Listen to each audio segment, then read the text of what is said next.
if I go here. Okay, we went on one date in here. On this load. We can go before. I don't think it matters. Okay. Just ignore him. To my great heartbreak. So yeah, you can, it's just like the game ends once you've done 3 dates, right? Yeah. With one person. Yeah, yeah. Okay. This doesn't really matter, but. Okay. Hey! Hey, baby! This one's Corvo's boo. Mwah. I know, I actually like almost all of them. But I just think, I'm excited. This was exclusively Corvo's boo. Because you don't like him, yeah. Robert was pretty nice. A little odd, but nice. And ruggedly handsome. We could hang out. I type out a message to him on Dadbook. We could hang out. Hey, Robert. Good seeing you again at the cookout. Want to grab a drink? I sit there for a couple seconds, hoping he'll message me back. No, he's not. Hey, it says that he read my message. He's not gonna answer you. He's I anxiously wait for a response. I start down a rabbit hole of cat videos, and Robert quickly vanishes from my mind. I didn't realize how long I'd been doing this, but by the time I watched my 30th cat video, Robert pops back into my head. I jump back over to Dadbook to see if he's responded yet. Yeah. Nothing. Well, I guess the guy's busy. I might as well make the best of my day. I get up, walk to the living room, then sit down and turn on the TV. History Channel. Ooh, naked and afraid. Catching the deadliest ancient aliens is on. Catching the deadliest. I'm so cold. I'm so scared. At this rate, I don't think we're gonna catch these aliens by day 50. I'm having trouble following this. Ancient astronauts theorists predicted that being naked makes you 10 times more likely to find ancient aliens. Some suggest that aliens are quite fascinated with the human physique, most notably the butt. Okay, I'm back in. Jesus. Several hours to whatever the hell that was. Sighing, I get up and walk around the house. My stomach grumbles. Time for lunch, huh? Well, I guess it's time for old Chef Tynes to cook a gourmet delicacy. I walk over to the refrigerator and open the door. Mustard jar! Don't microwave eggs! We're making a sandwich. Jesus Christ! Thinking about my boyfriend. My fucking partner has microwaved eggs before, and they've exploded on him several times. Of course they do. Because I love them, but also Jesus. Bonk them over the head. I make a sandwich in its entirety while standing there. Who needs plates? The sandwich. A lost art. I admire my work for a second before I clumsily drop the entire thing on the floor! No. I look around and remember that Amanda's not home. No. That's still good. 5-second roll, right? I reassembled my sandwich, peeling. Oh no, I wouldn't have done that. Put them back where they belong in my mouth. No. Awful. Wait, I'm a wreck. Yeah, you are. I finished my snack and walk around the house some more bored. When is Amanda coming home? Oh, I just remembered something. When we were packing up the old house, we found an old basketball hoop that we could hang off the door. It could really bring the living room together. I wonder where I put that. Oh my god. You could put it in the living room. I spend a couple minutes poking around the new place until I find it. After installing about one of the doors in the living room, I'm ready to dunk. Come on and slam. And welcome to the jam. I take a leap from the free throw line and rocket that sucker down the net. The crowd goes wild. Woo! And welcome to the jam. There it is. I pull up from the 3-point line, breaking ankles and sinking a fadeaway. I forget the rest of the words of the song. Me too. No look behind the back. No look behind the back hook shot. Everyone's on their feet. Something, something, Space Jam. I managed to just barely defeat myself at horse before Amanda comes home. Then we cooked dinner together. We're proud of ourselves for not coming close to burning down the house. Afterward, Amanda and I dig into a carton of ice cream over an episode of Chopped. Toddler Tournament. Oh, God. Toddler Tournament. What do you have in front of you is a molecularly deconstructed sweet potato with brown sugar demi-glaze with cream, French, of course. This is literally a jar of baby food. The toddler immediately burst into tears. Are we bad people for watching this? Yes. Just then, my computer dings. Huh? What's that? Oh, you probably just got a message. Amanda and I walk over to the computer and check Dadbook. It's a message from Robert. I love that he did not. You up? What does that mean? You up? What are you doing? He literally hit us with the "what you doing?" Robert! Robert! This man is like, it's like 10 p.m. and we, yo, you up? What you doing? You say you want to get a drink. Go to What are you a doing? respectable time. What am I doing? You're just chilling. Working on my motorcycle. Just chilling. I type back, just chilling. Amanda deletes the G and hits send. It makes you look cooler. A couple of moments pass by. Another message pops up. Hey, that means he wants to hang out. I know what that means, Amanda. It's kind of late. Come on, Pops, live a little. I am living with ice cream and traumatized toddlers. Well, it's your life, but I think you'd have a lot of fun tonight.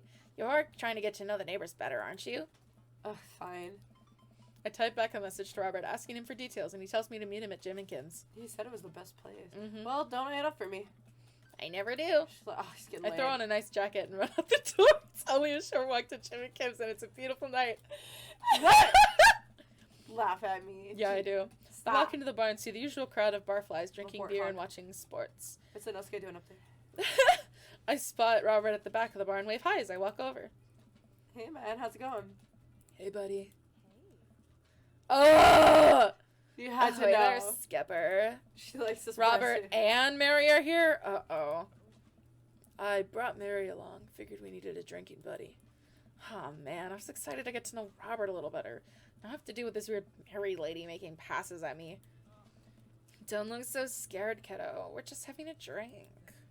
Yeah, speaking of which, I think it's time for the first round. What are you having? He likes whiskey. He knows we like beer, though. True. I'm gonna go for the whiskey. Dead after my own heart, huh? Yeah, there we go! Robert orders 3 shots of whiskey and passes them between us. Well, that isn't how I expected my night to be going. Here's to bad decisions and relaxed moral values, fellas. Girl. I hate her. What have I gotten myself into? We all knock back the shots. I almost choke on the whiskey as it burns down my throat. Yeah, that tracks. Holy hell, that was a kick. I look over at Robert and Mary, who seem like old pros at this. Robert grabs his jacket and throws it on. Let's get marching. The night's young, Chief. Come on, we're bar hopping. Oh, alright. We leave the bar and start walking down the street. I still don't know this area of town very well, so I just follow Robert.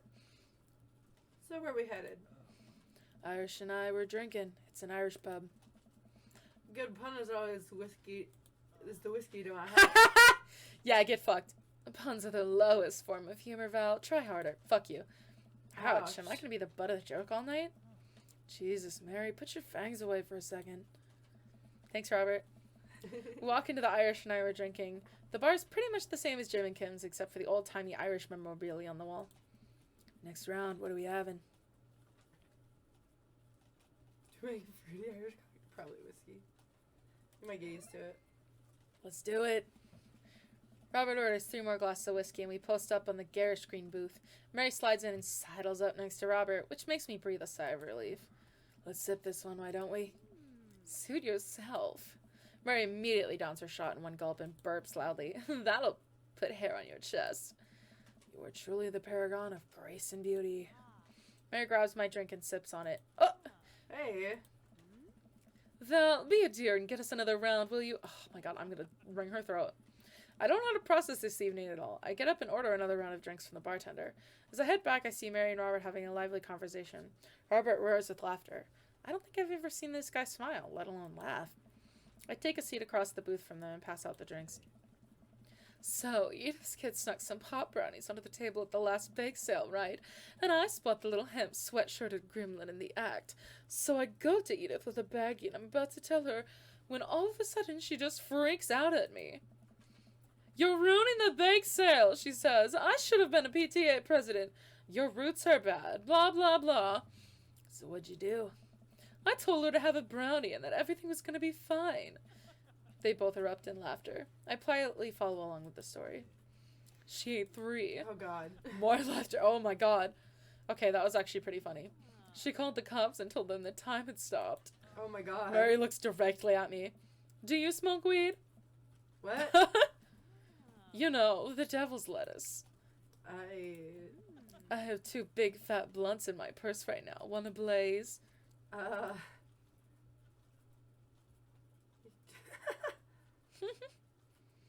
I don't want to say the law-abiding citizen. I feel like that's... I'm just going to go with this. I worked hard for what I have, and no 2-bit corner boy is gonna drop a dime get on me, blah, blah, blah, blah. So you take what you're pushing somewhere else, and I'll keep running my business the way I run it running. What? Remember, you come at the king, you best not miss. Jesus, kid, dial it back. Robert giggles helplessly. Ha ha! I got him now! That was what I needed. I'm just kidding, cowboy. Lay off the kid, Mary. He might not be used to your brand of humor. Fine, fine. We sit around and sip our drinks, people watching and cracking jokes. After a bit of time, I begin to warm up to Mary. Her jokes become much more funny and less scary. It's the whiskey. But it seems like she's not going anywhere anytime soon.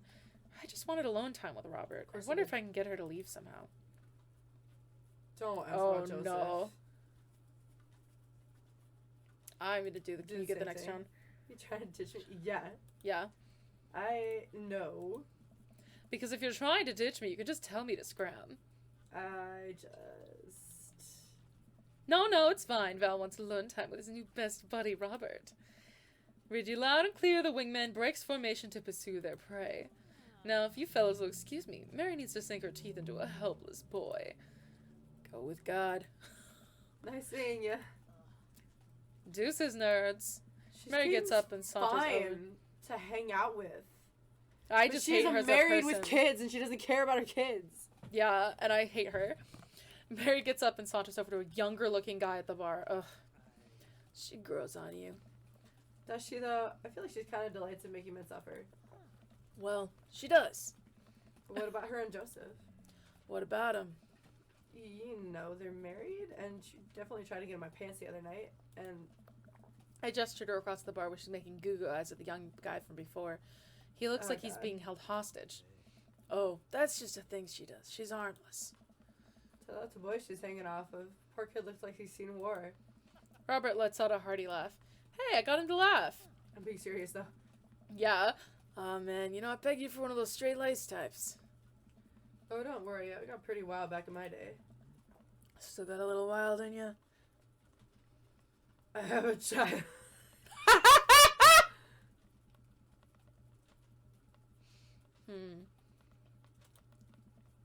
I get so wild I've got a whole safari in here. Just really wild all the time. Oh no! He didn't like that. Me casually going back.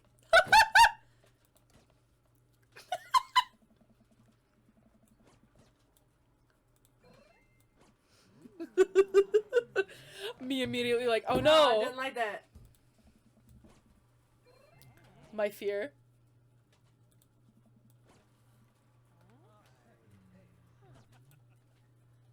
You know it.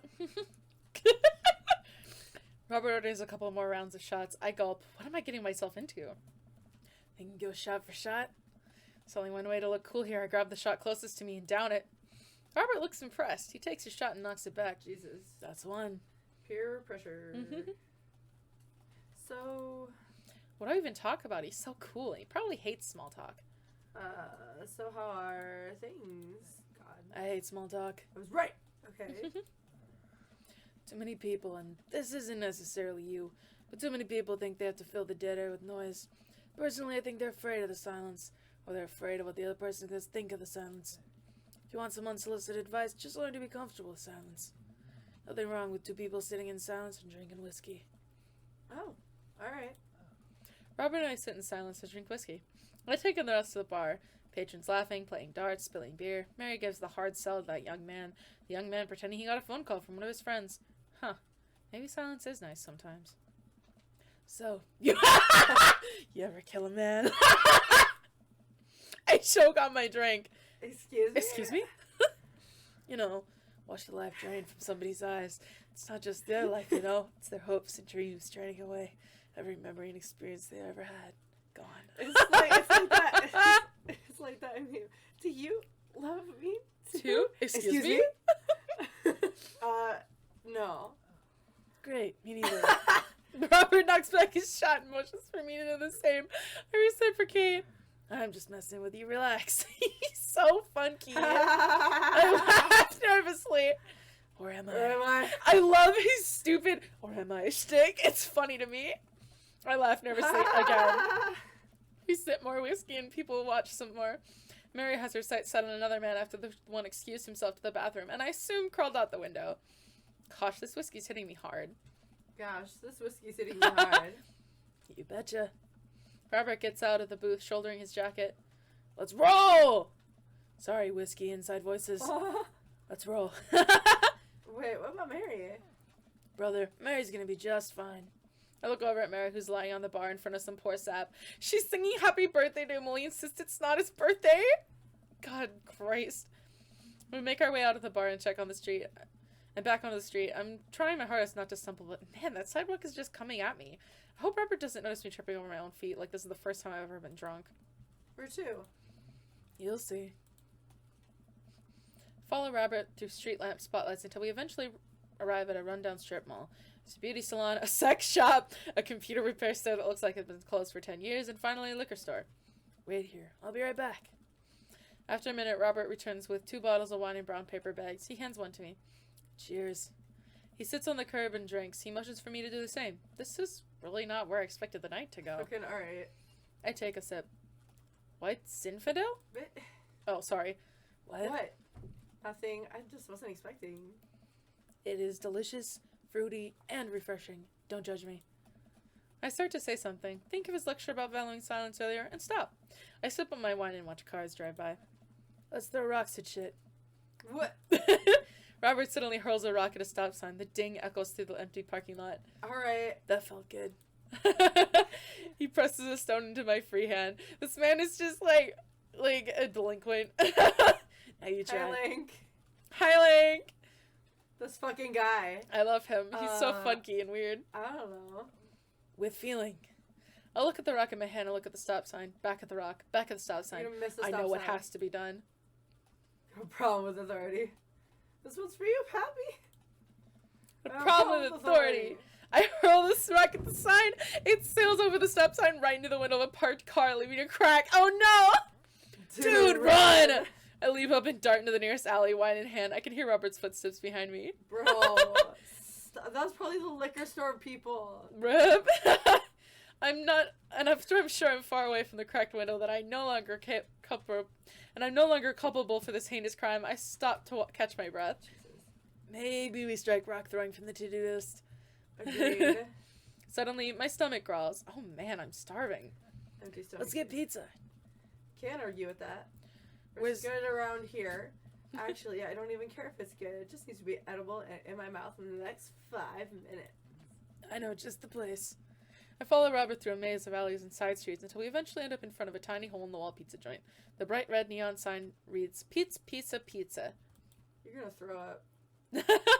Ta-da! I can see a few exhausted-looking workers behind the counter, tossing dough and pulling piping hot pizzas right out of the stone ovens. My stomach rumbles again. Stone ovens. Ooh. Very good. We go up to the counter and get ready to order. Can I get 2 slices of Hawaiian pizza? Oh, wait, Val, you're cool with pineapple on your pizza, right? Ew, no. We wait a minute for our pizza to come out of the oven. I'm practically drooling at the smell. The cashier hands us a giant slice on a paper plate so saturated with grease that I'm worried it'll fall apart. We take our pizzas outside and wander through the alleyways as we eat. I take a bite. It's absolutely delicious. Pineapple truly is the best pizza topping. I do not agree, but I'll let them do that. You said it. Man, I feel way better now. You and me both. We hear a noise coming out of a slightly ajar door in the alleyway. Oh my god. Robert looks at me excitedly. Oh my god. Got any more of that wild in you? I love my daughter. Here she go. Good on ya. Robert and I slide the door open and peek inside. It's completely dark except for some flickering lights. We slowly creep forward, cautious not to be heard or seen. Shh. Don't shush me so loud. Shh. We come to the end of the hallway and find ourselves standing in the front of a movie screen. Oh, this suddenly makes sense. Did we really just sneak into a movie theater like a couple teenagers? No talking during the movie. We look into the audience and are surprised to find that it's almost completely empty, save for a row of few teenagers in the front. They look annoyed when they notice us. Your daughter. Robert starts making his way to the very back of the theater, and I follow. We settle in on our wines and try to make sense of this movie. It's a romantic comedy, I think. A young man is frantically trying to get through New York to find that woman that he's finally realized he's in love with. Kiss already! You're Nobody kissed yet. You want to kiss a taxi driver? Hell yeah. Yeah! I love you, Robert! The kids down the way notice us heckling. One of them speaks up. Oh, it's this bitch. Hey, man, keep it down. Oh, damn, that's Ernest Hemingway, Hugo's kid. Ernest Hemingway. Ernest. Hey, Ernest. I know you. It's me, your neighbor. Hi. Ernest like, turns oh, back God, around, fuck. embarrassed. I turn back to Robert. He kissed anyone yet? It turns out that yes, he did kiss someone. He made his way out to the tiny island near New York to profess his love to a woman who for some reason he knew would be there. He tells her that they hit the jackpot. He said that they had, but I think that there was some subtext I'm missing here. Boo, love is dead. Robert. Shut up, it's beautiful. No, you shut up. Ernest Telling grumbles. an 8th grader The to credits shut start up. to roll. I stand up. Robert immediately pulls me back down. Hundreds of people worked so hard to make this film happen, and you're gonna sit here and appreciate them. Okay. Look at that. Elizabeth Shelton. She worked really hard. I bet she did lots of good, wardrobe design. Thank you, Elizabeth Shelton, for this beautiful film-going experience. I love Robert. And Peter Anders. Catering. Fed a bunch of people so they could have the energy to do their jobs. What a guy. What a guy. We let the credits roll out. Robert individually thanks every member of the crew. Once it's finally over, he made sure no animals were harmed in the making of this film. We leave the movie theater. Robert, you're such a funky dude. I love you. We stumble into the theater parking lot, polishing off the rest of our wine. Hey, assholes. Out of nowhere, a rock flies through the air and hits me on the knee. My knee, what the hell? Ernest and his friends stand in the alleyway, blocking our exit. Bro, what do you guys want? Why don't you go rocket him? Well, holy shit. This is my good name. My orthopedist This is gonna be pissed. Shout out to Anders. Ernest tosses another rock up and down in his hands. What's wrong with this kid? You ruined my theater going experience. Now you have to pay. Bro, you're like 12. Oh, well, I don't have any cash on me right now. Like, movies got really expensive. Ernest hucks another rock at my other knee. I'm able to jump out of the way, but I didn't properly stretch before physical activity. I'm probably gonna feel super sore in the morning. We ruined it for you? That movie was pretty crappy in the first place. Hey, you take that back. It was a beautiful love story and really genuine acting. You call that good acting? That classist mainstream slop that they've served you your entire life? What? Have you ever seen any He's a hipster. Michael Powell, A Matter of Life and Death, 1946? Easily the toughest 5 minutes of love you'll ever witness. Hipster. Listen, man. I'm an 8th grader. No. You listen, that popcorn-ass dribble the mass media is shoving down your throat will only make you dumber and sadder. You of all people should strive for a higher understanding of the art you consume. Your name is Ernest Hemingway, for Christ's sake. Oh, no. Now you've done it. Ernest rushes Robert, screaming like a banshee. Ah! I dive between Ernest and Robert, trying to stop the kid. He lunges forward, kicking me as hard as he can in the knee. Fuck my Jesus, knee. this guy really wants your knees. Robert gets in between Ernest and I. It's as if he's seeing red.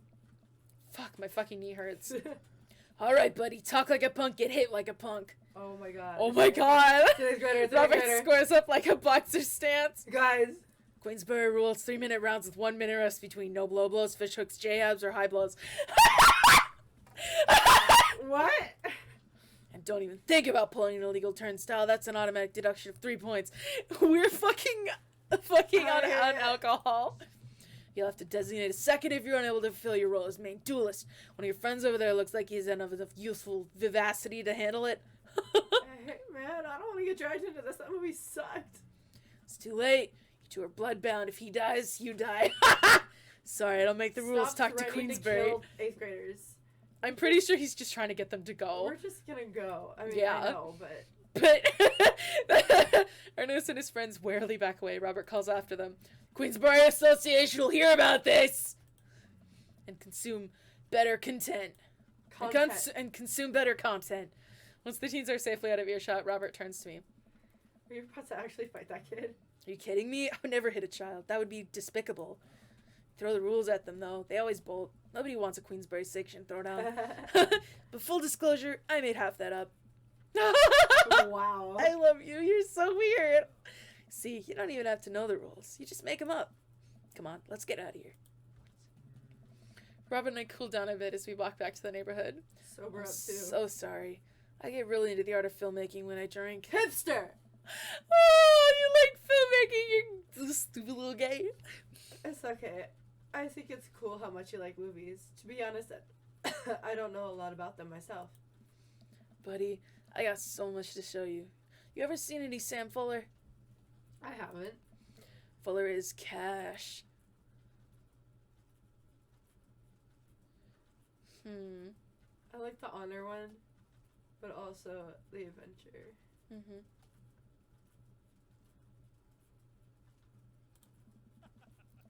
Adventure's all I got, buddy. Aww. Albert throws an arm around my shoulder and we drunkenly belt out tunes all the way back. We finally get to his doorstep. That was an interesting night. I liked it. Of course you liked it. A smile forms on his cheeks, a rare sight. Let's hang again soon, yeah? Yeah. I linger there for a second, swaying drunkenly in the night breeze. Robert claps me on the shoulder. Night, bud. Robert heads back inside and I stumble my way back home. That was nice. I liked that. Date complete. Crime is small. Vandalism. Corvo Cell phone windshield. holster. Robbie. You didn't hear the thing! He said, oh, where'd my pants go? Oh, I hear the thing. It's funny. I do got dads. Oh my god, Craig! But I have a favorite ass. Oh god. Hello, Amanda's dad. Craig, my beloved. We lost the two, the threesome or whatever the hell was going on with Hugo and Damien. Yeah, how you did. Hi, Robert. Practice makes permanent. I had a lot of fun with Robert the last time we hung out, but I'm beginning to wonder if he's dodging me. I've tried messaging him a few times. Dadbook says he hasn't even read them. Haven't even seen him come out of his house, actually. I decided to send him one last message, figuring that this will produce the same result. Hey man, don't know where you've been, but we should grab a drink soon. I'll walk away from my computer, because at this point I know he's not messaging me back anytime soon. He's gonna show up throwing rocks at our window. Yeah. He's that guy that, like, would throw rocks at your window and you'd open the window and he's out there with a fucking jukebox. I linger in the kitchen. I'm all caught up on my work. The house is relatively clean. Maybe I should do something nice for Amanda. I'll bake her favorite pie. I root through the pantry and pull out all the ingredients. This is an old family recipe I used to make with my grandmother when I was a kid. I lost the actual recipe card a long time ago, but I think I'll be able to remember how to bake it. Woof. I start mixing the ingredients together for a crust until I get a nice dough. I throw some cherries into a saucepan to make the filling. Normally I don't like to multitask in the kitchen, but this cherry pie is a piece of cake. Pie? It's a piece of pie. I am making a pie. Sure, buddy. Oh man, I can never remember what temperature you're supposed to set the oven at. I'm pretty sure it's 375, but I could be wrong. Who am I kidding? I'm never wrong when it comes to this pie. My special twist on my grandma's recipe includes a secret ingredient that not even Amanda knows about. It really makes the cherries extra flavorful. God, why can't I remember what the secret ingredient is? Probably almond extract. Oh. Either cherries or almond. It's not salt. Oh, it's almond extract. Duh. Oops, I accidentally poured a little too much in. Way too much in. I'm sure it's fine. Baking is an art, and some of the most beautiful art is made from mistakes. I finally get the pie in the oven. How long am I supposed to... Yeah. How long am I supposed to leave it in there? 50-ish minutes? Nah, I'll just wing it. Amanda's gonna be so excited. That kid loves a good pie. I always sit at the kitchen table and do word jumbles until Amanda comes home. Oh my god. I can hear the door slam open. Yo, Pops! What smells like pie in here? It's the pie. Amanda darts over to the oven and looks inside. Yes! Hey, it's not done. Be patient. What's your angle here? What? Pies are an objective-based confection. What are you trying to get out of me? Leading a double life. I love saying these. Amanda, I have terrible news for you. I'm actually a pro skateboarder and aspiring astronaut and bank robber. Lifestyle's calling me back and I must go. One last job. You know how it is. The pie was the only way I knew how to tell you. Well, I appreciate the years we spent together, but a trade-up is a trade-up. Remember me when you're kicking your feet up in Ibiza. Thanks for all the pie. We share a cordial handshake. Oh, I didn't mean to push that. Go away. I wait a few more minutes before taking the pie out of the oven. I set it on a rack to cool and guard it so Amanda doesn't dig into it before it's ready. Huh. What? Does it look kind of weird to you? Oh, that's just me taking artistic license with on what a cherry pie means to me emotionally. I'm just saying this because, you know, it seems like you might have baked this pie incorrectly. And you're currently, right now, trying to pass it off as a good thing. It's art, sweetie. Was it art when you accidentally baked a whole uncracked egg into the center of my 12th birthday cake? Oh my god. Oh my god. Well, it's... Was it art when you tried to make brownies and accidentally created chlorine gas? What? Well, that's a bit of exaggeration. Was it art when you... Just eat the pie, Panda. I cut a few slices and we sit down to eat. The cherry filling oozes out the side and the buttery crust glistens. I watch as Amanda takes a bite. Ugh. What's wrong? Is it not good? Amanda winces and fans her mouth. No, I just burned the heck out of the roof of my mouth. This pie is amazing. Sorry for doubting you. I breathe a sigh of relief and take a bite. She's right. The pie is pretty incredible, as it always is. I'm really proud of you for making the pie without burning the new house down. Okay, good. We actually did make it right. I got a few dad tricks up my dad's sleeve. Maybe fathers aren't as bumbling and stupid as the media make us out to be. Maybe we, as a society, should have a little more respect for fathers as a whole. Dad, your sleeve is on fire. Yeah, I run to the sink and put myself out. Pride will always be my undoing. Amanda and I clean up the kitchen and play a little more living room hoops before she retreats to her room to do homework. I go back to my word jumbles. Hey, this one spills out cat. The rest of the evening trickles by. We eat dinner. I help Amanda with one of her scholarship applications. We both start getting ready for bed. I decide to check the dad book one last time before I climb into bed. Still nothing from Robert. Huh. Hope he's okay. I turn out the lights and lie down. There it goes. Hey. Val. Hey. Hey, Val. Hey, Come what's outside. up? Come outside. He really is. He really is. The guy was just. I am outside, bitch. Hey, what's up? Come outside. He's like, oh, what kind of dog am I thinking? Kind of like a husky, but like. Craig was a fucking Labrador Retriever. Yeah. This guy's a... It's because like a Doberman or something. He's saying, hey, I'm outside. Like, what is that? I'm just on the verge of falling asleep. I climb out of bed and try to identify the source of the dinging. My computer screen illuminates the dark room. I walk over to it, ready to turn it off, when I notice what's happening on screen. Don't make me honk. I will honk. Get out here. God. I look out of the window and sure enough, there's Robert leaning up against his pickup truck in the driveway. I open my door to try to figure out what's going on. Hey.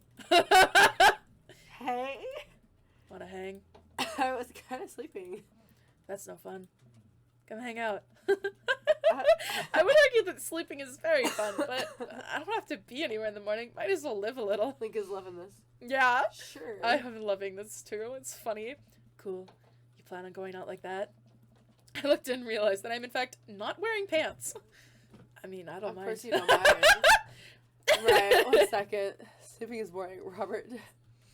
Sleeping is boring, Robert 20. Whenever this game came out, I think it was like, I don't even know. Oh, God, I want to say like 2018, 2019? I don't know. Might have been sooner than that even. I wanted to say 2017. It was 2017. It was, okay. it was Game Grumps.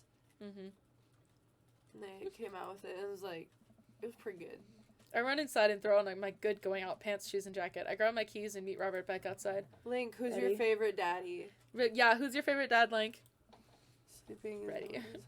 Robert 2017. Hop in. I jump into the passenger seat of his old red pickup truck. I have to move a few empty cigarette packets and gas station receipts out of the way before I can the sit. cat playing with the dad. Okay. You haven't Robert's- played this, have you? The dad with the little guy. Craig. Robert silently starts the car and we drive out of the cul-de-sac. You like Tom Waits? I love... Before I can answer, Robert turns up the radio. Yep, that's Tom Waits, alright. He lights a cigarette and cracks the window. We drive together in silence. So, where are we going? It's the dude bro one. Mm-hmm. Robert doesn't respond. Robert. Oh, I heard you. He still doesn't answer my question. I look out the window and notice that Robert's taking us to the highway. I twiddle my thumbs. The music got really ominous. We're going cryptid hunting, guys.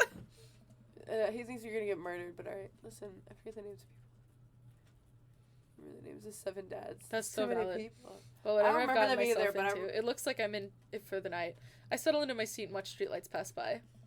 I only remember Craig because we just did Craig's route. Yeah. I glance over to Robert, who's driving intently. He looks tired, as he always does, but there's something a bit more there, and I just can't place. So he likes silence. Yeah. I'm still gonna ask if he's okay, though. Just Peachy. Okay. Stop looking so nervous. I'm not nervous. I'm a little nervous. Damien, Yeah. Just hang on, we're almost there. Almost where? I have no idea where we are. I think we're moving at a slight incline, but I'm not sure. We eventually come to a stop. Robert gets out of the car and I sit for a second, unsure if he wants me to get out too. What are you waiting for? Probably. I hastily exit the car. Robert sits on the bed of his truck and pats the space next to him.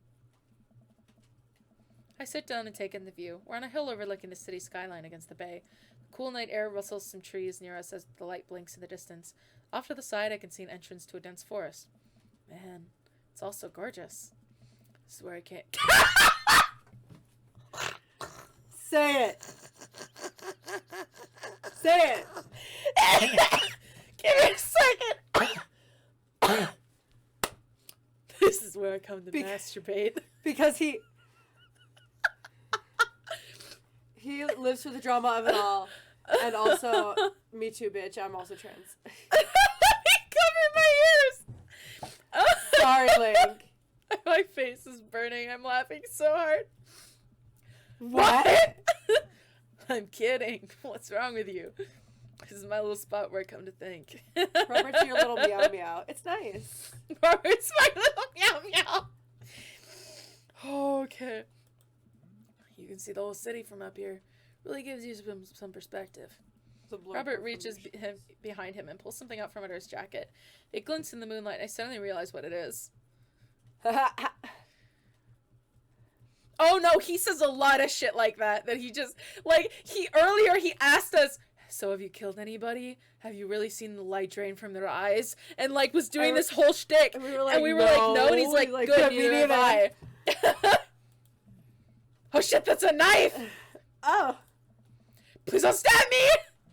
Robert reaches into his pocket and pulls out a small piece of wood. Oh, he likes to whittle wood! Please don't stab me with that either! Link is going insane right now. Robert takes the knife to the piece of wood and starts carving at it. Oh, I breathe a very audible sigh of relief, and as Robert looks at me sideways, did you think I was gonna stab you just now? A little bit. What? No. Hate to break it to you, but I did, in fact, bring you out here to harvest your organs. Play along, play along. Yeah, well, you think you caught me in your trap, but I knew. For years I've been putting up the most vile junk food in my body in preparation for this day. Come at me, friend, and reap what you will. 'Tis such a heading at all times. That's how I operate. Nothing gets past you, huh? Robert reaches into his pocket and pulls out a folding knife that he opens and hands to me. I'm gonna warn you, the last guy I had a knife fight with lost 3 fingers because you didn't know the 8 basic rules of knife fighting. You're familiar, correct? I honestly can't tell you when you're kidding. I'm so many levels of irony deep Hipster! that I've forgotten what humor is. Yeah, he really is. He and I laugh. Have you ever whittled before? Considering I'm not a grandpa now. What do you mean by that? Well, I just thought that you would have a block of wood shipped to you along with your first social security check. Well, all of you know that whittling is a time-honored tradition, enjoyed by both young and old alike. That you're dismissing it before you even tried it speaks volumes about your character. However, because I've gotten to know you for some time and I've come to think of us as friends, I'm willing to attribute it to ignorance instead of malice. What I'm trying to say is, go get that stick. Fetch! Robert motions to a good-looking stick on the ground, perfect for potential whittling. I pick it up. The most important thing to remember while whittling is to cut with the grain, not against it. If you cut against the grain, the wood is going to splinter. Isn't the most important thing safety? No. Have you met him? No. Getting hurt comes with the territory. Look at my damn hands. Yeah, I look at his damn hands. They're calloused and covered in little white scars. They're very nice hands. You bet you like his hands. You can't make a stick omelet without breaking a few hand eggs. What? A few hand eggs. Knife! Oh, no! I have to fucking do it. Oh, no! Have fun with this.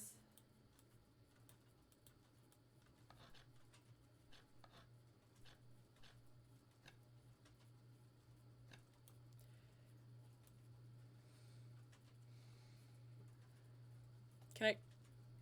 Turn it.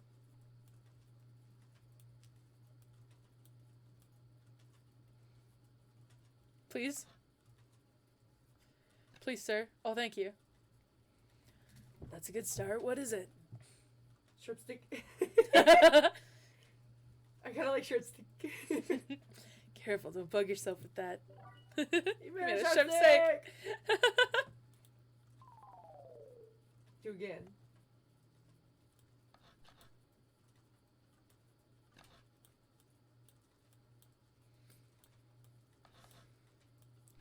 I have anxiety It's that I'm just gonna they're- fuck it up. No, I don't think you can fuck it up. They're just gonna. You have to go until it does a thing. Mm-hmm. Oh, there we go. Tell me about this one. Flatworm. Flatworm. Gross.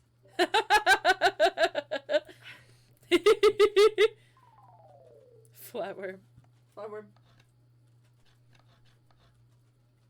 Oh, it's just disappearing. No, there's a stick in there. I could see it there, and I'm just like, oh, fear. Oh, toothpick. The story here. Some maybe look tougher. Bubble popper. Not to burst your bubble, but there aren't any bubbles around here. Toothpick. Do it again.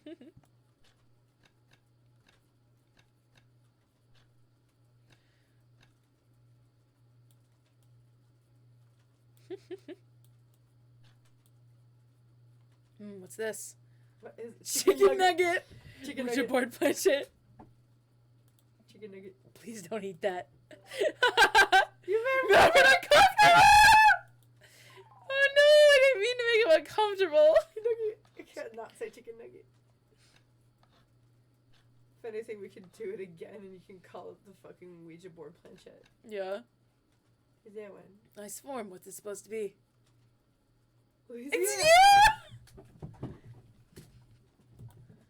Spitting image of you. You made a masterpiece. Oh. Aww! Now that's a chicken nugget. You're right. Yeah.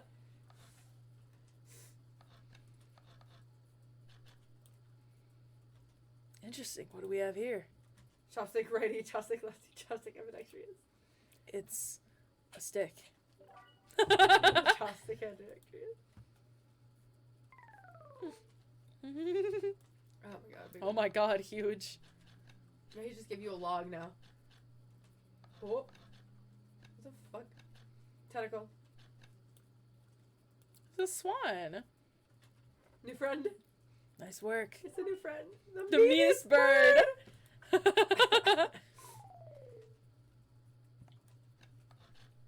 We're getting to big wood. Yeah, I'll bet you like that big wood. I'm gonna kill you. Beautiful handiwork. What do you call it? They are. Big old Sir bug. Horsington the Brave. Spirit of must how poetic. Says second degrees. Yeah, geese are meanies. Canadian geese specifically. Robert and I sit in silence for a while, carving our pieces of wood. I think I'm getting the hang of this. It's actually kind of relaxing. I glance over to see what Robert's working on. He's carving a smaller wooden knife. Ah. While I'm distracted, the knife slices into my thumb. Blood gushes out all over my little wood carving. Robert is lost in carving, doesn't notice me Gonna bleeding everywhere. Patch you up. Robert still doesn't notice. Robert, I'm dying. I'm bleeding to death. Robert finally looks over. He reaches into his jacket again. Jesus, how much stuff does this guy keep in there? Pulls out a red bandana. He wraps it around my thumb. God damn. Hold tight. He hops off the truck and I can hear him rummaging around in his car. He comes back a moment later with a well-stocked first aid kit. Robert carefully wipes all the blood off my hand and swipes a bit of antiseptic into the cut. With surprising gentleness, he places a bit of gauze on the wound and wraps it all up. Are you okay? Of course he has a red bandana. Yeah, of course he has a red bandana. It's not surprising. Yeah, I'm good. He hands me what's left of the tube of antiseptic. Make sure to keep that cut clean. It's oddly touching and a little sexy. Of course you think it's sexy. Guess I'm a real whittler now. That you are. Be careful though. They're attracted to the smell of blood. Wait, what? What's attracted to smell of blood? Sharks? Cryptids. Tons of them out of here, you know. I knew he was into cryptids! This is our second date. Cryptids! Like Mothman and stuff. Me here. Hi guys, it's Mothman I here. knew you'd like him. Yeah. I knew you would like him. Mothman's bullshit, but yeah. Shut the fuck up! I love you, but I can't. As Mothman himself. Sorry, but this isn't gonna work anymore. You offended the moth. This town's a hotbed for cryptozoological occurrences. You're joking. Oh, how I wish I were. I'm a skeptic myself, or at least I thought. You're seething right now. I thought there was, but there are things in these woods that we can't possibly comprehend. Robert, you're literally on a date with Mothman. Yeah, you're on a date with Mothman, bro. Oh, sorry, fuck you. Think about my entire time in this city. Aside from the occasional stray coyote, I don't think it's too bad. You ever heard of the Dover Ghost? Oh my god. I don't think so. Well, let me tell you a story. Here we go. I was out in the woods here on a weekend camping trip with Betsy. You don't know Betsy, but she's a big pit bull. Oh, good! Real intimidating. I feel safe around her. First night goes without incident. I get some solitude. Betsy gets to pee wherever she wants. All good stuff. Second day, I get the idea in my head that I can hike deeper into the woods. Probably against my better judgment, but hey, we're just having a fun camping trip, right? So me and Betsy start marching in the morning. Yeah, me too. I love Betsy. Gets a little late, we set up camp, but it's different this night. Real quiet. Can't hear the birds, the crickets, squirrels, nothing. Dead silence. Then it happens. I heard the most unholy growl I've ever heard in my life, right outside my tent. Me and Betsy, we go to investigate. Don't investigate! We look around the clearing, nobody's Of there. course we're gonna investigate. What are you But there's doing? this feeling. Not sure if I can quite describe it. I know someone is watching us. Betsy, though, she's scared. Never seen her like that. And when she's scared, I know that I should be too. And then I see it in the distance. I think Robert could take on Bigfoot if he met him. I think Robert could take Bigfoot if you met him. Yeah? I'm thinking about... Oh, can I take Bigfoot? Yeah, I mean, yeah, he's not that big. Oh, You meant in a fight? No. Link, how you doing? No. Hi, Link, I love you. Man, but something that didn't know what a man was supposed to look like made it. It just looked wrong, big, arms too long for its body, black eyes. It just stood there and stared at me. Then it disappeared. I hear one yelp from Betsy and I turn around to check on her, but she's gone into thin air. I didn't sleep at all in my tent that night. I don't think I slept right since. Bro? You're lying. Oh, that's terrible. Wow, Robert. I'm so sorry. They say that if you listen closely on quiet nights just like tonight, you can hear the howl of the Dover Ghost. A howl resonates through the woods. It doesn't sound like a regular howl. It's so guttural. Even from far away, something like that about it makes my skin crawl. Speak of the devil. Okay, Robert, real funny. I turn to look at Robert. He's white as a sheet. You're messing with me, right? I was messing with you up until literally just now. I totally made that camping story up, by the way. I strained my eyes to scan the forest line, trying to see if there was a howl originated from. Off in the distance, I see something. It's so far away I can barely make out the shape. It looks human, but it's dragging something. Do you see that? We should go. It's Joseph's twin kids. It's the twins. Yeah, right? Robert and I slowly back away and get into the truck. He turns off his headlights and we make a slow crawl away back onto the road. I'm too scared to look back. What was that? It was Joseph's kids. The Dover Ghost, I guess. I chuckle nervously. This time he doesn't seem like he's messing with me. Or maybe someone illegally dumping garbage into a wildlife preserve. Yeah, that's the story we'll tell ourselves. We sit in silence for a little while longer, the fear of whatever that was slowly subsiding as we get closer to the city. Jesus. Thanks for coming out. This was fun. I'm sorry I haven't been in touch. I've just been in a way lately. I had to get out of the house. Had to be around somebody. Oh, you doing okay, man? Robert thinks for a second and lights another cigarette. Congrats on being Been gay, doing a man. lot of thinking. Congrats on being gay, by the way. He takes a long drag. As I get older, I feel more and more that I'm just drowning in this sea of regret. Oh, so busy chasing after these things that I thought would make me happy. I didn't think about anyone else. All I cared about was myself. I didn't even think. Robert stops. I wait for him to finish his thought, but he just stares at the road. Maybe I'm just built like this. Or maybe I do it to myself. Maybe it's my own choice that I'm as unhappy as I am. I try to think of something to say. I remember all the times in my life when I've been sad, and there's a great many of them. But there's always a light at the end of the tunnel, something I held on to that kept me going.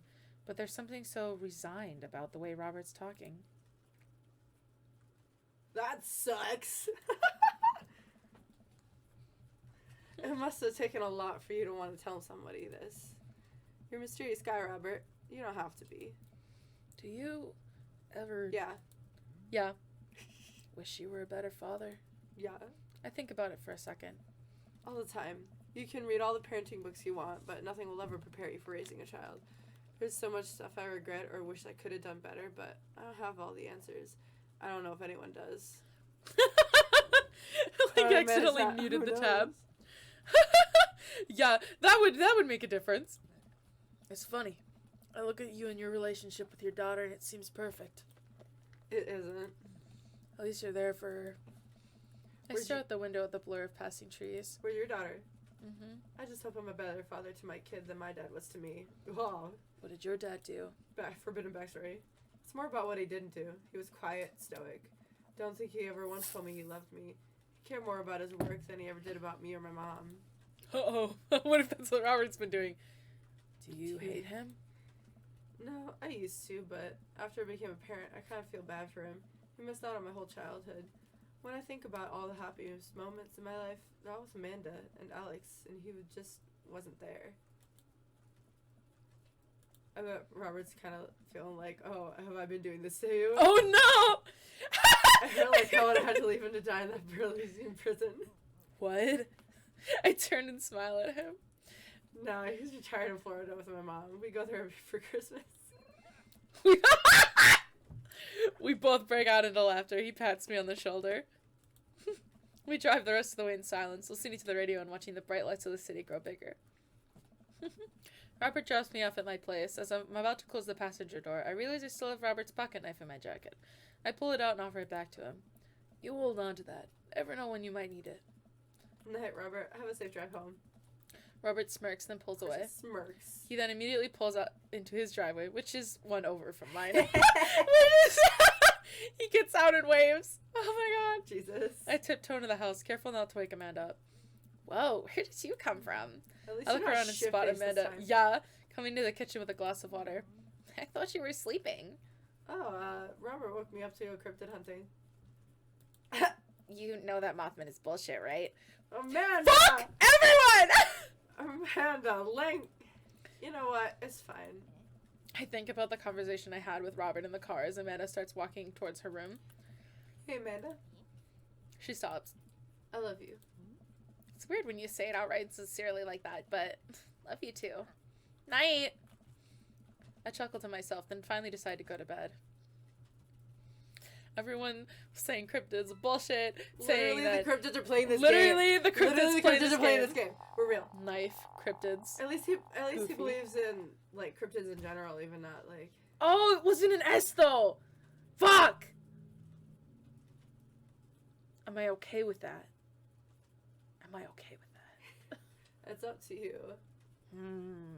Because Because I know we'll just be skipping. Yeah, I know. Am I okay with an A ranking? I don't know. I don't know. No, I'm not.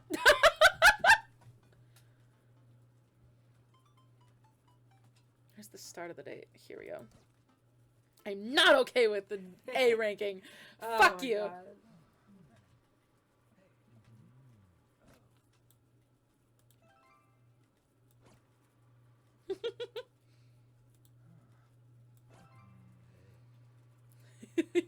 This is important. I'll play along again. Zoom in, babes. Are you thinking it was this fucking... I don't know, maybe it was Chicken nugget. this. I don't know. We didn't get any, like, black shit this time. Mm-hmm. But I think we got all the eggplants we could have. Mm-hmm.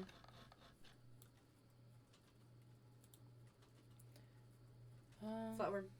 No. I'm not gonna ew him out again. Hacha! Hacha!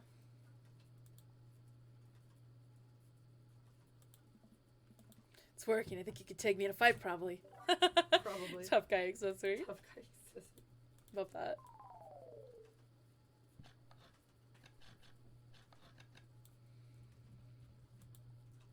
Ouija board planchette. All you need to do is carve a board and we're set. Also maybe carve a ghost. You don't fuck with Ouija boards. Yeah.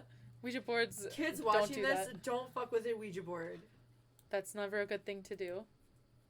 Self-portrait. You're opening a gate you can't close again. Don't do it. Mm-hmm.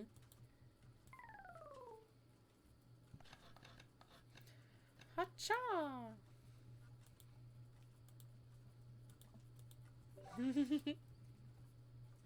Chopsticks.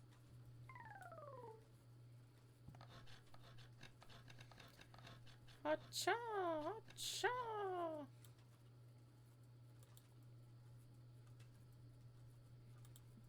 He's beautiful. I'm happy for you. Thanks, You Robert. friend. Violent, violent, violent.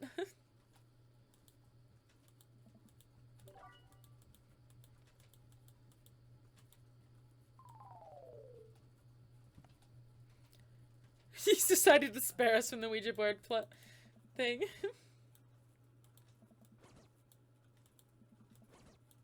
Robert, I'm dying. Yeah, it's your only option there. Okay, I'm gonna say you're lying this time. Okay, there. He enjoyed that. Play along. Yeah. So I was like, I can't remember if he was lying about this or not. So I was like, better not Mhm. joke about that. Horsey. Eggplants, eggplants, eggplants. Really hoping that worked. I'm hoping that was the only thing I needed to do. It should have been. Because I'm not gonna do it again, actually, if it was. It should have been. Only a little bit of blood. Yeah! There we go! I fixed it. Yes, we do. Yes, I know. I love the horsey. Among Us. I haven't spoken to Robert since that night we drove out to his thinking spot. He seemed unusually somber then. Like, maybe more so than usual amount of somber than Robert is, which is already a lot. I've been thinking about him and I hope he's doing okay, but I've been a bit reluctant to reach out to him. Val. Hey, Val. Here it comes. Guess who's getting their drink on tonight? Take a look at my dad book messages. There's a flurry of them from Robert. Guess. It's you. Also me, but mostly you. Yeah, dude. Robert, buddy, tonight we ride. Yes! Not that I'm unappreciative, but I think it's the first time that Robert's given me more than an hour's warning before hanging out. True! Meet me at Jim and Kim's at 8 p.m. Amanda! Amanda pops her head in the hallway. Music I don't recognize blaring from her room. What's up? I'm hanging out with Robert later tonight. Okay, cool. Robert, who is my friend. I have friends. I'm happy for you, Dad. People enjoy my company, Amanda. Dad, I'm so happy for your continued development as a human being. What are you listening to? Sad shit. I don't give a fuck anymore. Oh, Well, I don't Grandma. think she cares for the Smiths that much, but I figure if we started her off on meat is murder, she'd ease her way into it. No, honey, the language. Oh, she'd hate that. Just promise you'll lighten up a bit for Grandma. Amanda goes back to her room and turns up the volume to her sad shit. I put on my going out coat and walk over to Jim and Kim's. I spot Robert leaning against the brick wall, smoking a cigarette. As I get closer, I realize he looks a little different. Cleaner, I guess. Oh, you dressed up for him. He cleaned up for his. Actually seems like he combed his hair and his clothes are less sprinkled than Yeah, usual. he ironed his clothes. Hey. Or he threw like a wet rag Hey. in the dryer. Yeah. You should take a shower just for me. I'm working on my relationship with existence. Yeah. I'm proud of you. We both stand there for a second and don't say anything. Robert finishes his cigarette and abruptly goes inside. I follow him. He's so awkward. By the time I get inside, Robert's already at the bar ordering 2 whiskeys. I spot a booth in the back and claim it for us. Robert slides in and hands me a glass. To toast. Here's to us and all the property damage and petty larceny that we may commit tonight. We clink whiskeys and I watch him sip. His, rather than his traditional approach of slamming the whiskey back as quickly as possible. So what's the plan tonight? Hit some other bars, maybe grab some pizza. I think that'll kill some time before I go burn down that old abandoned house in the woods. It's definitely not as fun if it's abandoned. Here I she hate her. is. Mary pops over the back of the booth, a glass of wine in her hand. She punches Robert in the shoulder. Where'd Rose go? Where She was should be yelling my MILF. phone call? Yeah, right? Sorry, figured you were busy sinking your teeth into some poor sap. I am. He's right here. I look around the booth to see a guy sitting across from her, waves meekly. Oh my god. You replacing me with a new kid? Mary, I could never replace you, whether I wanted to or not. Mary leaves her booth and slides in next to Robert. Okay. Stop. The guy she was sitting with looks mildly relieved. She eyes Robert's clean-pressed clothes up and down suspiciously. What, you got a court date coming up or something? He does. He never convinced the jury. I think he cleans up nice. Oh, no. Go back. He didn't like that. I'm sorry, babe. Don't embarrass him in front of his friend. Who would have had to shave first? Seriously, what's up with you? Robert stares down as his drink, suddenly looking serious. It's Pappy. Doctors say it's cirrhosis of the liver. I told the old bag of bones to quit it with the sauce. It's all he's ever known, especially since Ma's gone. That's why I invited you out tonight. Just didn't want to be alone. Oh, come on. Oh, no. Val, don't be an asshole. You know, the one thing that Robert doesn't joke around about is Pappy. Whoops. They're giving him 2 months. I gotta help him straighten out his affairs. Robert, I'm so sorry. Robert takes a long look at his whiskey, eyeing in the dim glow of the bar's lights. I look at his life, and then I look at mine, and I know history is just doomed to repeat itself. Oh God. yeah, that was the... Oh. God damn it, guys! I can't tell what's real and what's not! I'm just kidding. He's retired with his new girlfriend in Acapulco. They watch the sunset every night, probably screw like donkeys. Wait, aren't rabbits don't screw a lot? Oh, sorry, I didn't realize you were an expert on which animals screw a lot. Please stop saying the word screw. Robert finishes his drink and slides it away from him. He gets up out of the booth. Me and Val are gonna hit the bricks. You coming with? Mary casts one glance at the sad sap she's been hunting and down to the rest of her wine in one gulp. This place is dead anyways. We exit the bar. I'm an animal fucking expert. Thank you very much. Bunnies are currently winning. We exit the bar and find the typical empty street filled with a small crowd of people. At the front of a crowd, a guy with a really deliberate attitude and bad posture. He carries a lantern that shines up at his face for dramatic effect. What's going on? Looks like it's one of those walking ghost tours. They do that in this part of town all the time. I've always wanted to do one of those. You know all the stories are fake, right? Pretty much all my stories are fake. This is research. Robert makes a beeline towards the back of the group. He turns around and he notices I'm not following him. Come on! Can't just crash it, can we? Don't be such a square, Val. Just act like you belong. Robert slides his lip to the tour group. I reluctantly fall a step behind him. Well, here goes nothing. Hey! It was in this place in 1694 that the most infamous witch trials were held. Salem. To date, we do not know if the people burned at the stake were actually witches, but it is wildly reported that their ghosts still haunt this hapless dry bar to this very day. It's actually 1692. What? And the site was over by the coffee shop down the road. I'm sorry, who are you? Daniel McSturgis, ghost historian. And this is my colleague, Dr. Oh, God. Do an 80s reference. Dr. Loomis, paranormal investigator extraordinaire. We're touring America's most haunted locations as research for a new book. You may have seen our guest cameo on Paranormal House Hunters Extreme Edition. A couple of people in the group start nodding. Man, Robert's good at this. Are you guys part of the group? I don't remember seeing you at the first stop. We like to keep a low profile. Easier to catch ghosts that way. They're definitely been here. Been standing next to them the whole time. Thank you, random lady who I do not know. As I was saying, the epicenter of paranormal activity can be found at the Coffee Spoon over there. The man who runs it's been plagued by hauntings since he signed the lease. Damn near driven him mad. But whatever you want to say is cool, I guess. It's your tour. Man, didn't know that about Matt. I love that we're believing it. Wait, Robert's making this up. The rest of the tour group listens intently to Robert's every word. I think the tour guide can tell he's losing the group. He seems to be getting flustered. Thank you for your contribution and knowledge, Mr. McSturgis. Let's move on to the next haunted location. Robert, Mary, and I follow the group down the street. That tour guide shirt is cool. Yeah, everyone in this group gets one if we make it to the final location. I turn to Robert and grab him by the shoulders. I need that t-shirt. Well, guess we're in it for the long haul then. Just follow my lead. Don't arouse too much suspicion and we'll have a cool ghost shirts in no time. Our group arrives at it. Oh, Christ. Our group arrives at an old... Our group arrives! Our group arrives at an old decrepit colonial-style house. A quick pause in this tour. My name is Quinn, but most people in this tour circuit call me Tour Master Quinn. It's just the narrator voice now. I'm a DJ, trivia master, and part-time actor. I do private ghost hunting events, birthday parties, MC bar mitzvahs, and perform traditional vaudevillian mime work. Tour Master Quinn gives us... Tour Master Quinn gives... headshots to all of us! His resume is on the back.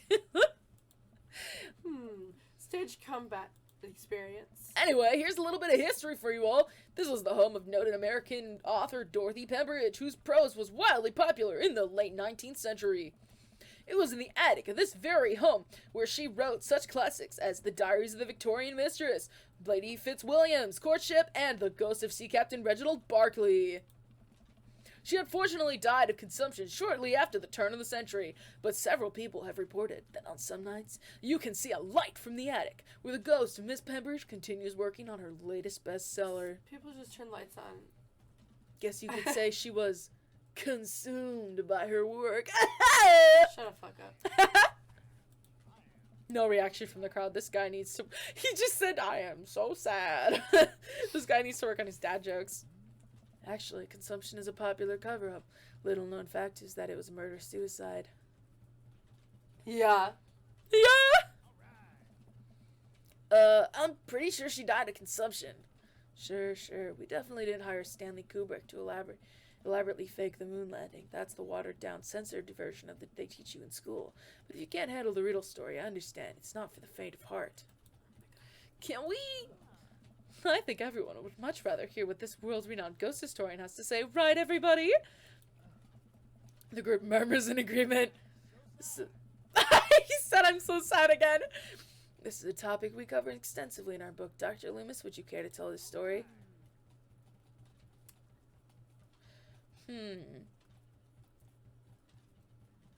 don't think we can trust the improv skills. No, I don't think so either. With something highbrow or go with something I know. If I fuck it up, I'll just redo it again, but... I'm gonna go with something I know is, like, it's usually the best when you're lying. In the 19th century, Dorothy Pembridge was credited for protecting New York City from potentially world-ending paranormal forces. Despite her success, her ragtag group of ghost hunters were disbanded from government officials. Those fucking Ghostbusters. Yeah. However, after learning that the ghost of Vigo the Carpathian had taken an interest in her son, her and her ghost-busting friends launched a mission to defeat the ghost and once again save New York City. Hey, isn't that the plot to... Nope, it's not. You liked it. The tour guide sees this an opportunity to take back the group and addresses with some razzle-dazzle. Haha, what an interesting story! Now I just wanted everyone to know that the next location is extremely terrifying. If anyone thinks they can handle it, feel free to can't handle it, feel free to excuse yourselves. Yeah, isn't this just Ghostbusters? Thanks, Val. Alright, I'm bored. Mary turns to a young guy looking at his phone and taps him on the shoulder. Hey, kid, fancy buying a gal a drink?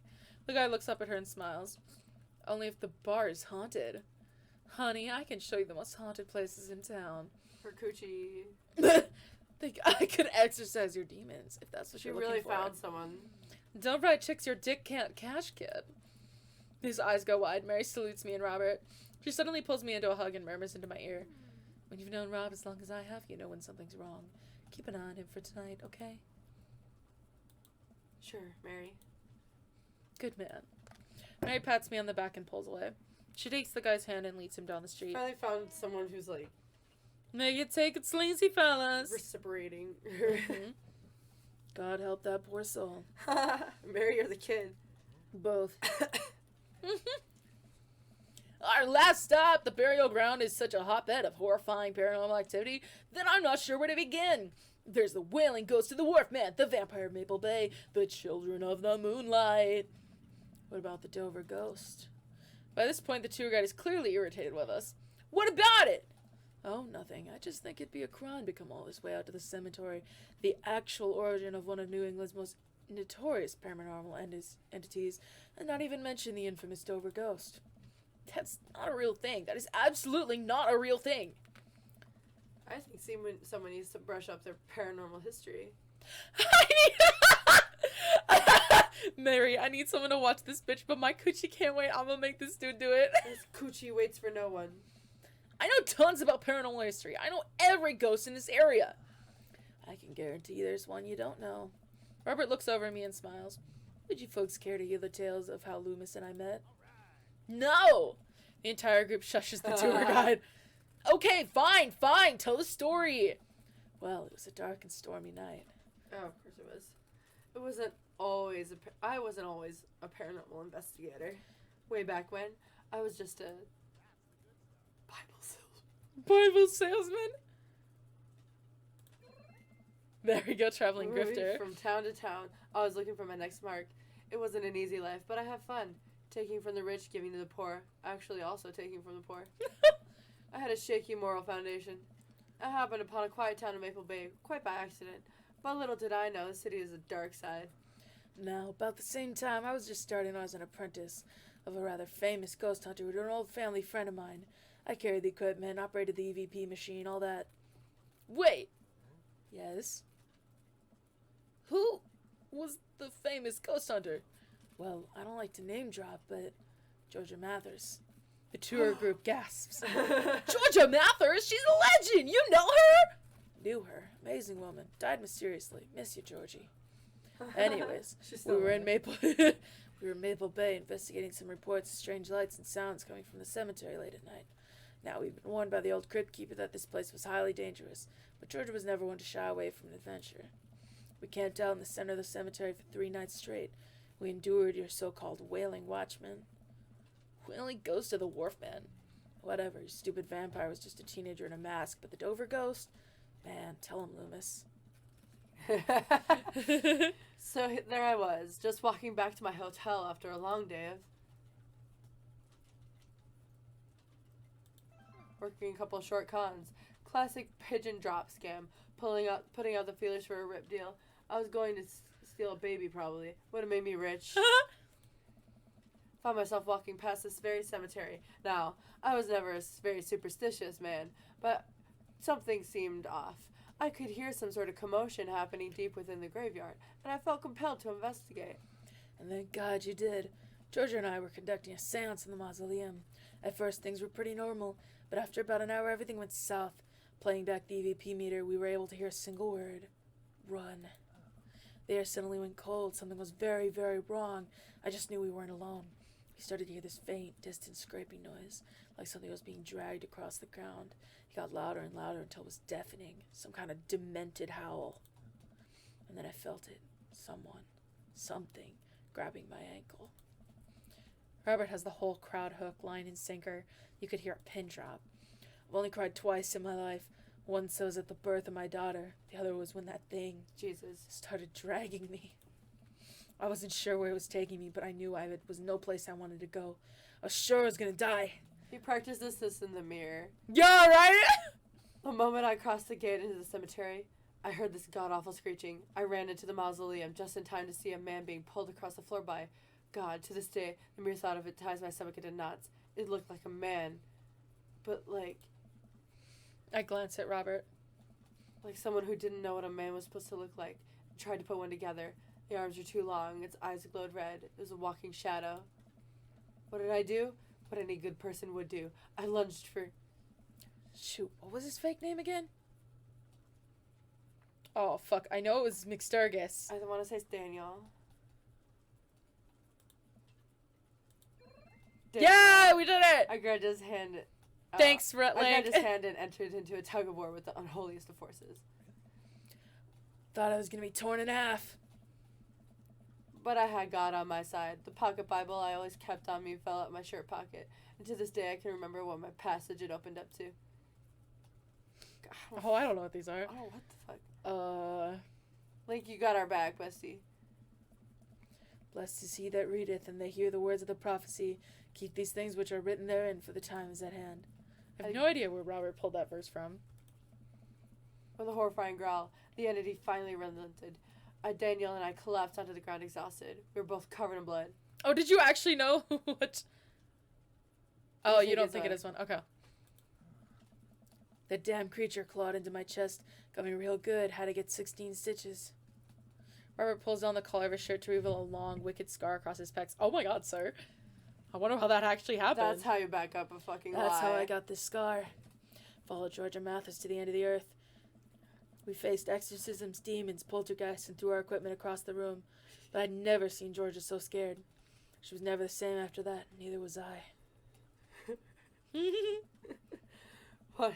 Robert, wanna know how I got this scar? Yeah! Watching what happened to Daniel and Georgia shook my faith. But I came out of that experience a better man and a better friend. We've been brothers ever since. Tour group gives us a round of applause as Daniel, or Robert, and I share an emotional hug. As he embraces me, I can smell the cologne on his neck. Wow, Robert does clean up good. Don't lick his neck. I find myself lingering a little too long on the hug. Tour guide seems to have bought it. Even he's wiping a tear from his eyes. Oh my god. Thank you. It's an honor to be able to share our story. Be sure to watch out for our book. The guide to the hottest ghosts. Shocking demon. Probably the demon. Oh. Yeah. Robert has to suppress a laugh at that one. Well, I think you both definitely earned your t-shirts. Tour guide hands us the coveted t-shirts, then slips us both the business cards and leans in close. You guys ever in need of a professional actor, balloon animal artist, Elvis impersonator, or nude model? Nude model! Please don't hesitate to contact me. Sir Quinn. Stop smelling his cologne. The fun bat no horny. They literally... It's not a family friend. They say dick and fucking this. Yeah. You got it, buddy. After a couple of tourists take selfies with us, we split away from the group and walk home. That was incredible. I really can't believe they bought all that. I didn't know you had it in you, Val. Excuse me, Dr. Loomis. Mood. A bit about the pocket Bible was aces, although giving the Dover ghost glowing eyes was a bit cliche. So family friendly. It's not even a show. And the Cooper conspiracy theory bit wasn't. All a part of the character. Well, we got shirts out of it. We arrive in front of Robert's house. Want to have a drink? Is that even a question? Robert, how long have you known me for? Do you really think I would turn down the opportunity to share a fine alcoholic beverage with my treasured friend and accomplice, Mr. Robert Bobbert Small? If you ever call me Bobbert again, I'll kick you right in the shins. Both of them. Bet. Then you can expect an angry phone call from my orthopedist in the morning. Bobbert Small. Bobbert. Robert just laughs and starts unlocking his door. My shins live to die another day. Robert leads me inside. I can't help but think what Mary said to me. Robert did seem a little off, but that completely disappeared when he was joking on at the ghost tour. I don't know. He's hard to read. With the mess in here? Yeah. I'm thinking he has some issues. Oh, but... Claw Skinner across the floor! Oh my god, it's his pitbull! I'm about to be torn to shreds. No! Pitbulls are baby! I shut my eyes tight and braced for impact. Betsy, hey, be nice! It's Betsy! I want to see I her. don't feel anything but tiny paws scratching at my shoes. I open my eyes. Yeah! Betsy? Oh my god! She's so cute! Oh, I love you, Betsy! Robert's dog jumps away from me, running around in circles and sniffing Robert's legs. He pats her on the head.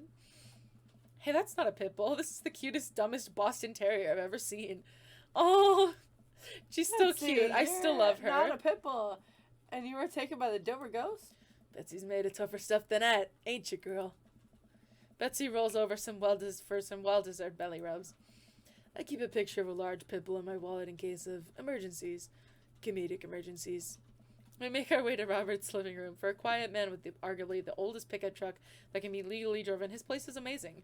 There are sleek, modern appliances throughout the room with a big flat-screen TV mounted on the wall.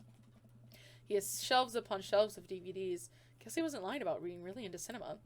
He pours us both glasses of whiskey from a well-stocked bar in the corner while Betsy curls up on a pile of cushions. So, how did you really get that scar? And don't tell me you got it fishing for an Alaskan king crabs in the Bering Sea or something. You trained me too well. Robert laughs and takes a sip of his drink. My daughter and I were riding our bikes. I hit a rock, flew over the handlebars, and then we went to the hospital. That's it. Not a very interesting story. I've never heard you talk about your daughter. Well, I have one. 'Kay. That's her. He points at a picture on the wall of a very serious-looking girl with dark eyes. Yep, that's definitely Robert's daughter. How old is she? 25, 26, not too sure. Does she live around here? No, Val is back in... We picked the same name as his daughter! God. That's so fucking funny! Damn oh my it. god! Oh. I told you I didn't remember too much about it.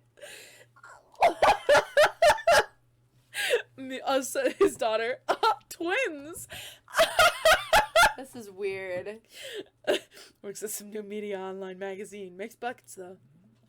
He suddenly seems really serious. I probably shouldn't press him about it though. Hi, Link. You like Santana? Yes. Great. Robert puts on Santana, then takes a seat on the couch next to me. He suddenly downs his drink in one gulp. Hey, are you alright? Robert leans in and kisses me. Ooh, the taste of whiskey burning my lips. I'm surprised at first, but slowly relax into his arms. He pulls away slightly, his lips barely brushing against my mouth. I wouldn't either. And now. Ooh, it's gay, bro. No shit. I can't say anything, at best managing a sigh. Yeah, no, that's fair, Link. I wouldn't be able to do it either. I couldn't. Oh, well, my name is this. I couldn't date someone with my parents' names either. Like, nah. That's so fair. Robert leans in again, kissing me harder. He pulls my bottom lip between his teeth and bites lightly, sliding a hand under my shirt. My heart pounds in my chest as he lies us both down on the couch. He kisses a trail down my neck, his teeth grazing my skin. Brace yourself, Link. I just... Wait. It's not that. Robert bites down and I have to stifle a moan. Stop. Robert stiffens up and pulls away. Ooh. No biting. No. I'm more than okay with that. Something's up. Ooh. Robert runs a hand through his... Let me close my ears. Runs a hand through his hair and looks away. I'm fine. I've just been kind of stressed out. Tired. Not a big deal. You can go back. Listen, I want this as badly as you do, but I know something's wrong. I need to make sure you're okay. Robert stares at the ground. You don't know me that well, Val. I'm not a good person. Oh my god. Honey. He takes a deep breath. I spent my whole life only taking, and now here I am, an old broken man sitting on top of a pile of everything I've ever taken. Alone. Yeah, you're fine, but I want to know you. You don't have to keep hiding behind fake stories and acting like you don't have feelings. He sighs heavily. It's Val. God. She's visiting tomorrow. She's wants to patch things up. Are you, I'm sorry, but is this a bit? No. When was the last time you saw her? 3, 4, I think. Months? Years. I sit up straight. Jesus, Robert, what happened between you two? I don't want to talk about it. Barbara and I sit in silence, neither of us wanting to look at each other, both of us unsure to what to do next. Really reads like you replaced Val with Val. Things were already bad between us. I cared about her, I always did. Things just got in the way. Before I knew it, she was leaving for college, wanted nothing to do with me. Marilyn and I moved out here to settle down. We thought it would help us get away from all the distractions, all the money, the drinking. But temptation gets to you. I tried to get better, but I just couldn't. And then the accident changed everything. I think every day about how she must have died hating me. I never became the better man she wanted me to be, the one she always saw in me. She was the last thread Val and I had connecting us together. I didn't know that when I lost my wife, I was going to lose my daughter, too. Oh, I'm so sorry, Robert. I spent so much time chasing after things I thought were going to make me happy that I ruined my only chance at happiness. Now my wife's dead and my daughter hates me. And then I convinced myself that this, he gestures vaguely in my direction, was going to make me happy. Why do I even try anymore? I'm so sorry. I know how hard it is to... No, you don't. How could you possibly know how it feels? You did everything right. Your daughter loves you. You're a good person. I was a terrible husband. I'm even a worse father. I have no idea why she's even bothering to contact me now. And I'm just gonna fuck it up like I always do. I'm broken. I shouldn't even go. Robert puts his head in his hands. Oh, honey. Needs to hear. Nothing is gonna change. Nothing is going to change until you do. Robert pauses. He looks at me. There are a lot of things in my life that I regret, and I wish I could take back or do over, and it hurts so much to know that I can't. But what I can do, and what you have the privilege of doing tomorrow morning, is to wake up and try to be a better person than you were the day before. Things aren't going to fix themselves tomorrow or the next day, and patching things up with Val isn't going to solve all your problems either. But nothing is going to change if you don't. And you can't love anyone else until you stop hating yourself. And you're right. I don't know you that well, but you have the same capacity for good that we all have. And I know you can find it. Val's giving you a chance. Don't waste it. But... Robert, listen to me. It's gonna be okay. But... I lean over and embrace Robert, pulling him in as tightly as I can. He buries his head into my shoulder, hugging me back. It's gonna be okay. I place a hand on the back of his head and stroke his hair. He shudders and sobs. I realize that he's crying. Thank you. We stay there for a while, holding each other. We both eventually drift off to sleep. Oh. Oh. You don't have to close your eyes anymore, Link. Yeah.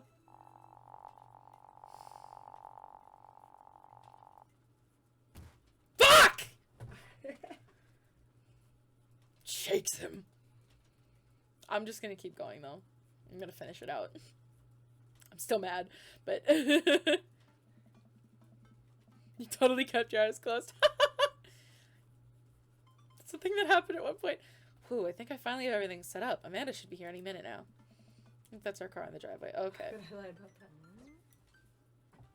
Sorry, sweetie, it's the feds. Blah blah blah, same stuff. How's everybody? I hope Robert's hiding behind everyone. If you wake up with a headache, all you gotta do is take a jar of pickles and drink the pickle juice. You're gonna be fine. What's going on here? Girl talk. Mary turns back to Amanda. Now let me tell you about how to deal with a bad roommate. First thing to know, you get straight A's if they die during the semester. Mary! Relax, it's a myth. Supposedly. No, Against my you better get- judgment, I leave them You be. get funded. Oh? Hey! Oh, that must be it's his Val. daughter. I don't think I recognize the girl by the snack table. I should go say hello. Hi, I don't think we've met. Oh, we met years ago. And I'm here for my revenge. That's definitely his daughter. You're Robert's kid, aren't you? Spot on. I guess that makes you Val, huh? Yeah, nice to meet you. I'm glad Robert brought you along. He promised there'd be free food, so that's kind of hard to pass up, and... Look, I don't know you, but can I get real with you for a second? My old man's a real closed book, you know. Me and him, we got a long way to go. You don't erase decades of neglect in a week, but you sure can get tired of staying angry about it. That kind of bitterness, it poisons you. I think I'm too young for that. Guess that makes us Val. Anyways, lately he's been better. A lot better. And between him shaving for once and how much he talks about you, I get the feeling you have something to do with it. So, thanks. Robert means a lot to me. I'm glad he's getting better. Just keep an eye on him while I'm not around, okay? Or else. What? I'm kidding. Or am Right. I don't know why I I'm like like this. this. Because you're dad, Sounds honey! like that. Let's get into the family too, bestie. Amanda trots up to the conversation. Hey, I love your necklace. And your hair. Geez, your whole vibe is cool. Thanks. I like your jacket. My girlfriend collects pins too. Ah! Good shit. Oh, this is my daughter, Amanda. Amanda, this is Robert's daughter, Val. Yes, Val's girlfriend. Nice meeting you. I heard you're a photographer. Aspiring photographer. I'm going to school for it. You take pictures? Yes. Then you're a photographer. Welcome to the biz. Val hands Amanda a business card. If you're ever looking for internships, shoot me an email. Anyways, I need to go make friends with that woman over there who's dual-wielding wine glasses. Catch you later. Immediate. Yeah, Amanda's baby. Val walks away. She's so cool. She gave me your business card. She touched my hand. Congrats. You just networked for the first time. I'm a regular business lady now. Quarterly projections, stock market, synergy. Well, you're making a fortune as a businesswoman. I gotta keep this party going. Catch you around, Pops. Oh! Blah, blah, blah, blah, blah.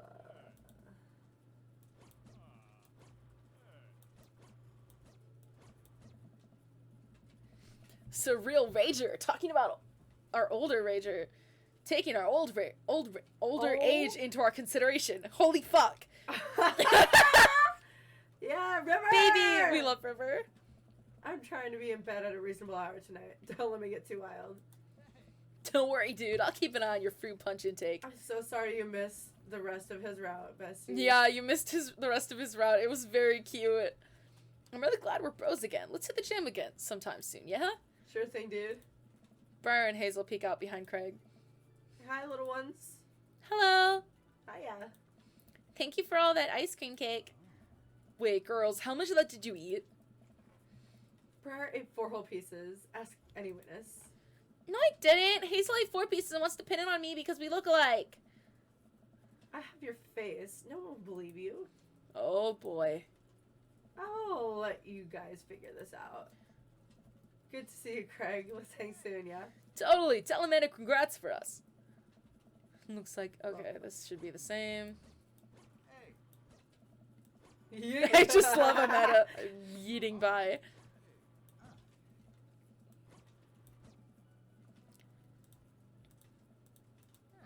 Okay, is this her giving us the present again? Yeah. Yeah, okay. I'm trying not to go. Love you, Pops. Amanda runs off to join her friends. Okay, here we go. I take a seat next to Robert as the last guests make their way out of the party. Hey. Hey. Hazel really just said violence. Robert gestures vaguely to the snack table. Good stuff. He's still bad at this. Mac and cheese. Yep. So, I had a chance to talk to Val. She's physically threatening you? Yeah. That's my girl. She said you've been doing better.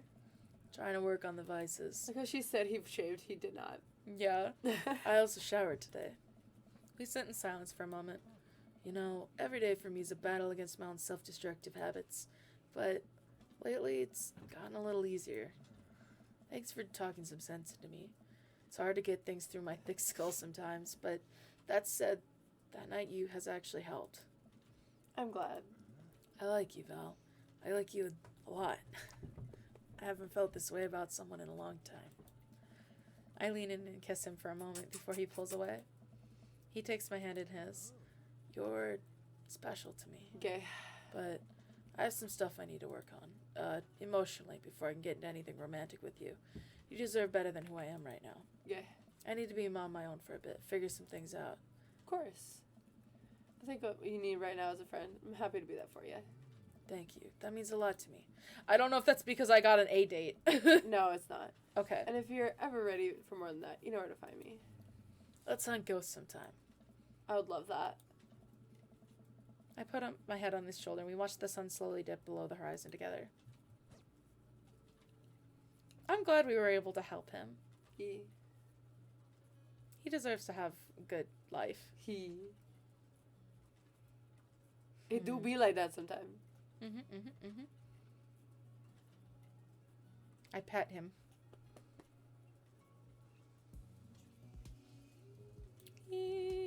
Daddy.